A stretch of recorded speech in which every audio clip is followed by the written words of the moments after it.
What's happening, YouTube? Welcome to Brian's Random Thoughts. Oddly enough, I'm Brian, and I'm running a little bit behind. I'm very, very sorry about that. Tonight, I am going to, despite the fact that for some reason I'm super, super red. And it's got to be a shirt. Anyhow, sorry, not your problem. But what we're going to look at today is we're going to look at a video from Russell Brand. And, well, you saw what the title of it was. So we're going to go ahead and jump into this video. And then as soon as it's done, we'll come back together and get our thoughts on it. All right, guys, here we go. What do they actually do at Davos? And should we be worried, or are they just there to help us? Hello there, you 5.7 million awakening wonders. Thank you for joining me on this voyage towards truth. If you don't subscribe yet, subscribe now and turn on the notification bell. Have you ever wondered what they do at Davos? I certainly have. And now a new book written by Peter Goodman reveals exactly what goes on in that peculiar conference held at high altitude. And it's not just nefarious stuff. It's not just coming up with ideas that will bleed down from the top of that mountain into the governmental systems of ordinary folk like you and I. There's also weird role play going on, and also, perhaps more important than anything, virtual signaling on an alpine scale. What is Davos? Is this the realm of conspiracy theory, or is there something genuinely happening at Davos annually? Well, Davos is, of course, this glittering annual event high up in the Swiss Alps in the otherwise unremarkable village of Davos. Every January, the world's most powerful people show up, heads of state, CEOs of major corporations, lots of billionaires, a few celebrities to keep things interesting, public intellectuals, some very well-intentioned activists, members of NGOs, and the place is lousy with journalists. And they all get together and they have actually quite different experiences. The forward sort of consumer-facing part of Davos that's served up by the World Economic Forum, this think tank that runs it. It's basically just a standard variety, concerned citizen gathering discussing all the things you'd expect: climate change, racial injustice, gender imbalance, future of work, all that kind of stuff, all under this banner committed to improving the state of the world, which is the part of it that sort of gives up the joke of it. This is a gathering of the ultimate beneficiaries of the status quo, the people who have in fact built the status quo for their own benefit. And the idea that they're all going to go up there in high mountain air and think about how to change it is just nonsensical. And of course, they've been doing this since the 70s, and the world has gotten more the way it was before, not the other way around. Now, the billionaires show up, and they mostly just sit in private suites and do deals. And as Kara Swisher put it to me recently, lick one another in private. They do show up in the Congress Center. That's the place where all these seminars are held strategically. Like, I've seen them show up to engage in, I am not making this up, a simulation of the Syrian refugee experience, where they submit to being blindfolded and led around in the dark while someone's hollering at them in Arabic, demanding papers. And then they all congratulate one another for their empathy. And then they go off to some banquet, underwritten by a global consulting company, and they drink champagne and eat caviar. I see what goes on. I mean, I was pretty surprised by the role play. I'll level with you. I didn't anticipate that. So what is it about the people that have attended these events, as you've described them, the ultimate beneficiaries of the status quo? What is it about them, and historically who has attended, that makes it clear that it's not primarily about addressing climate change, or at least radically altering the trajectory of the financial interest that might benefit from the current, the way that energy is managed right now? I mean, who historically have affiliations with Davos or the WEF at least? Sure. So Jeff Bezos used to show up regularly. That was back in the dot-com era. He hasn't come in the last few years. Mark Benioff, who's a guy I profile in my book, he's the CEO of this big Silicon Valley tech company called Salesforce. He shows up regularly. Larry Fink, who's the world's largest asset manager. This is someone who, until the recent meltdown, was managing somewhere upwards of 10 trillion US dollars worth of assets, now cut down to 8 trillion and change, which is still a lot of money. He shows up regularly. I want to obnoxiously, though, come back to your earlier question, because I think it's really important. I don't traffic in conspiracies about Davos. I don't think it's the sort of secret place where the rules are made for the rest of us by the forum itself. The people who show up at Davos, heads of state and billionaires, they already have power. They could meet anywhere, and they do have the power to shape the world, and they have used it for their own benefit. But the idea that the forum itself, run by this dour German economist who you've had some fun with, Russell, Klaus Schwab, the idea that they're the ones who are secretly in charge of the world, I just don't buy it. What's key about the wealthy people who show up in Davos is they're not interested in simply owning everything and writing the rules. They would like us to view them as change agents, revolutionary people who have our best interests at heart. So the people I refer to in my book is Davos man, and I'm stealing a term coined by Samuel Huntington, the political scientist, in 2004. These are the billionaires who would have us believe that if we organize our societies around sending more money to the people who already have most of it, somehow all of us win, which has in reality happened 0 times. But they use Davos as this place to kind of rally amongst themselves. Hey, we really are the good guys. So the more money we have, the more good we can do. Let's get back to our mission to cut taxes and deregulate. That's what they're really about. And also trying to convince us and insinuating into our political discourse, something they've done very well around the world, that, they can be trusted. If we just get government out of the way, government slow, bureaucratic, if we get do-gooders out of the way, they'll take care of climate change, gender imbalance, all the stuff that we care about.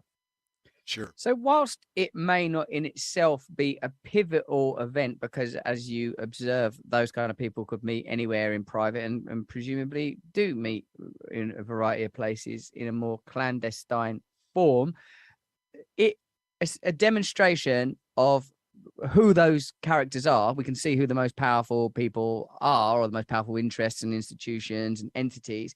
And I suppose, as what you are saying to us, Peter, is that it demonstrates their appetite to be perceived as benign, or, right, or even to be seen in a favorable light. So but that's significant, I think, with the timbre of the current global discourse, that there is this ongoing trend of trying to mask a, inverted commas, bad intention beneath a good one. That you're saying that ultimately the interests of the kind of people that attend, or in the kind of interests that attend Davos, want to see deregulation and the ability to pursue their financial objectives free from the impediment of high taxation and state intervention. And they also want to present that as they are crusading on behalf of minorities, and they want gender equality, and they are interested in climate change. So ultimately, I suppose what we have is it's a PR exercise, right? Yeah, I call it, it's a prophylactic against democracy, right? If they convince us that, hey, here we are, look at the agenda of the World Economic Forum. We've got this. Mark Benioff's really worried about automation and job losses, and they're having a panel discussion on universal basic income. You're welcome. We're talking about corporate governance 2.0. We're against corruption, and we want more democracy. And by the way, that then has the effect of allowing them to simultaneously argue that we need not pull the levers of our own democracies to have a say about how capitalism actually works. We need not stick them with progressive taxation so we can finance the things that, let's face it, the markets are never going to provide.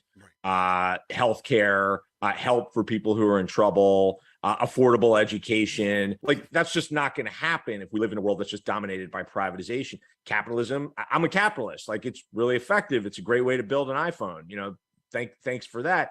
And so they're effectively saying to us, you need not worry about antitrust enforcement. You need not worry about labor movements. We'll take care of labor. And the latest thing that we can get into, if you want, is stakeholder capitalism, which comes directly out of Klaus Schwab's playbook. He's actually written a book about it. It's this idea that, Milton Friedmanism, corporations should just organize to return profit to shareholders.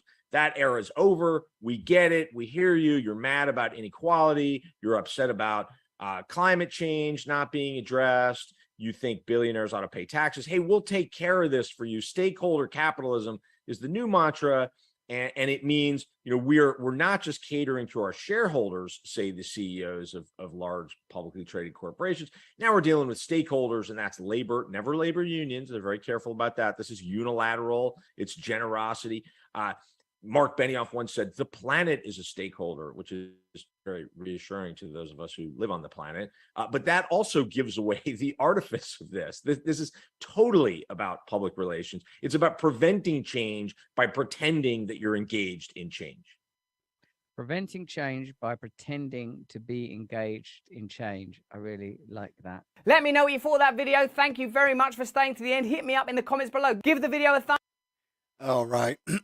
Well, and this is why I love Russell. See, it doesn't really matter what you pick from him. You're absolutely going to learn something because he absolutely brings out some of the best guests that you're ever going to see. And so one of the things that I drew from what this guy was saying, in which if you just bear with me in my random thought process here, is why would you have a meeting? And again, I'm not a huge conspiracy theorist either. I understand that people who have power don't want to relinquish that, and that is to anyone else as well.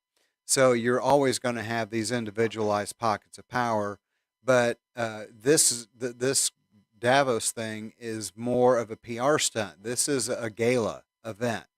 When you have a lot of press around, you're not going to have anything clandestine going on. I mean, only a moron, honestly, let's think about this logically. If you were truly trying to do something nefarious, would you do it at one of the most public events in the world? I'm just saying, I don't think that would be how you would address it. I think you'd probably just get on your phone and just have a casual conversation with someone to plan these things. That way you wouldn't draw attention to yourself. You would do something a little bit more clandestine than go to a huge event like this. But the one thing that they brought out, and this is what I really want to leave you with here, is my big takeaway from these types of people is you have to remember they're not you. Okay, the people who want to do these things, they're not you. They don't think like you. What's important to them is not what's important to you.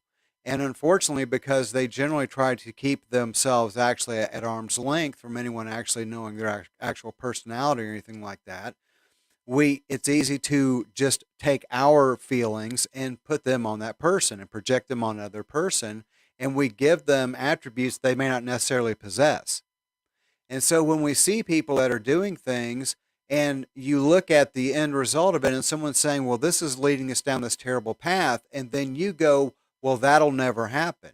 What you're actually saying is, I would never do that. It's not 100% accurate to say that would never happen. Because crazier things have happened. And the mask is the important thing to look for. When people are looking for PR, we just had a very, very major court trial that the loser immediately went on a PR stunt, which literally just put every nail in the coffin to any hope they ever had of rescuing their career, because that's not how you do things. That's not, you take your licks and your lumps and you go on. But what these people are trying to do is they're trying to present themselves off to being these altruistic people, because it's about legacy. When you have all the money and all the stuff that you can ever want, it moves to things that are deeper. They're more important. And money is not the end all to a person who has money. What's left? Well, there's more important things, and it's legacy. The sitting president mentioned that while he was running, the importance of leaving a good legacy. It's a statement that's made by people rich and poor. And the importance of doing that in these families, I think, is one of the things that actually drive this push to have this face for the public to say that we are doing good for you, so therefore you need to let us live above the law. Because that's where it's actually heading. That's what this guy is bringing out. is these people are bringing out, and this is not just these people at this Davos. This happens in many groups that are like them. That what they're doing is there's people they're getting out there and they're trying to say we're doing all these good things because what we're doing is we're doing this. We're doing, hey, look over here. Don't see what I'm doing here. Look over here, but don't see this. Look here. It's the misdirection. It's the art of magic, is to get you to look at one thing while something else is going on. And so whenever I see someone who is actively trying to make themselves look better in the public eye, worry, worry, because they're hiding some stuff. When they invite the press out to see what they're doing, and you can refer to previously mentioned court trial, when they invite the press out to see what they're doing it to be seen. They're not doing it because it matters to them or it's important or true. They're doing it to be seen. So, all right, guys, thanks for stopping in. I appreciate you following along with us today. As always, this content that you enjoy, please like, share, and subscribe. I would greatly appreciate it. And I want to leave you with this saying that has been in my head and I like to do in these reaction videos. This was not a video where this is appropriate. See, that's the problem when you're doing things like cold and you haven't pre-watched the video. If final thoughts can be skewed. It's the one I had, so that's the one I'm going to leave you. Because it is true. When things like this, and I will, since I've already blown my time, I'm going to give myself another 35 seconds. When you see these things happening in the world that make your brain hurt, go to the laughter. Turn that crap off. Turn something on that always makes you laugh. Turn on your favorite movie, your favorite TV show that you watch 100 times and you know the jokes from a mile away, but they always make you laugh. Turn that stuff on. Turn get that stuff out of your mind. Relax. Pay attention to what actually matters, and that's the people who are sitting in the room with you. What's happening on that TV set doesn't matter. What's happening around that TV set is actually what matters. So, love you guys. Thank you for stopping in, and I will see you guys next time. Bye, y'all.